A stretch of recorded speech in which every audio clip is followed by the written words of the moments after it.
What's up, guys? It's Troy. Hope you're doing fantastic. Today, I want to share with you 3 steps that you can take right away to increase your leadership skills. And I want to start off by sharing a little story back when I was a high school football coach. One day, we were walking off the field, and there's this kid I look over, and he doesn't have any pads. He's not carrying his pads off the field. And one of the other coaches is like, "Yo, dude, where's your pads at?" And he's like, "Oh, man, I made one of the freshmen carry him." And he's like laughing about it and stuff like that. And I stopped them both right there, and I was like, "No, man, it's not like that. Like, do you think that kid is going to block for you? Do you think that kid is going to put his heart on the line for you after you just give him your pads and make him carry him off the field every day? It's not like that. You should be carrying his pads. You show him what it's like to be a leader. You serve him for a little while, and then he will do whatever it takes to help you, to protect you, to work for you, to support you." Because there's this quote that says, we first must seek to understand before seeking to be understood. We have to put the energy out first. We have to show people that we care first. We have to get outside of ourselves, outside of our own frame, and care about other people first. That's where leadership starts. And then you can step into the role as a leader, and people will start to follow you. The second thing I believe we have to do is I believe we always have to be seeking leadership. Meaning that I have found that leaders are always leading while simultaneously being led.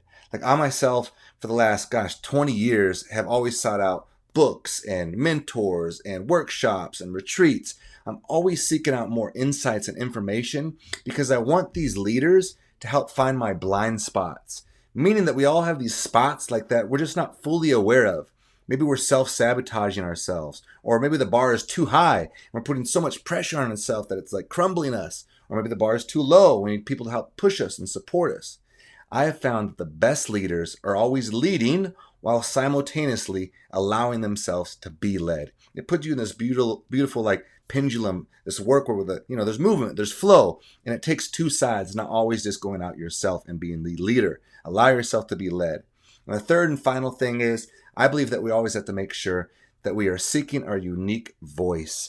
And the uniqueness inside of us is what truly creates movement in others, because we're connected to a source of passion that is unique to ourselves. When we're just like pushing something or driving a certain narrative that we fully don't believe in, we fully don't support and trust, it's going to be very hard to get your emotions involved.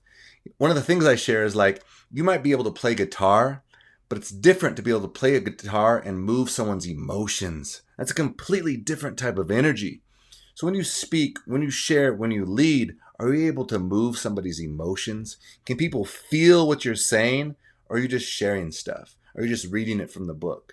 And the only way you can get to that space is to go deep within inside yourself, to learn who you are, to find what makes you emotional, what moves your energy, your soul, what makes you feel alive.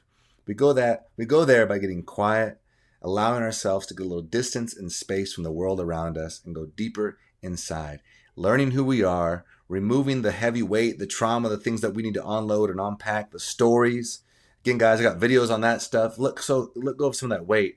If your higher purpose is calling you, you have to be light, meaning you have to let go of some of the lower, heavier energies. You have to let go of the shame, the anger, the hate, the greed. We have to let go of some of those energies, and it takes healing to do that. And as we become lighter, then you can be lifted up into your purpose. But it's going to be difficult if you're carrying a lot of heavy energy. So lighten up on yourself, forgive yourself first and foremost, and then start to forgive those around you. Because look, man, we're just flying through space on a giant rock. Like, we're not supposed to have it all figured out. So it's all good. Lighten up on yourself. It'll make your whole journey that much better. Loosen up. Have some fun with it. Play with it. But those are 3 tips that I believe will help you guys to increase your leadership. And I'll be sharing with you guys a lot more from there. So do me a favor, smash that like button, subscribe if you haven't already. And until next time, y'all, peace.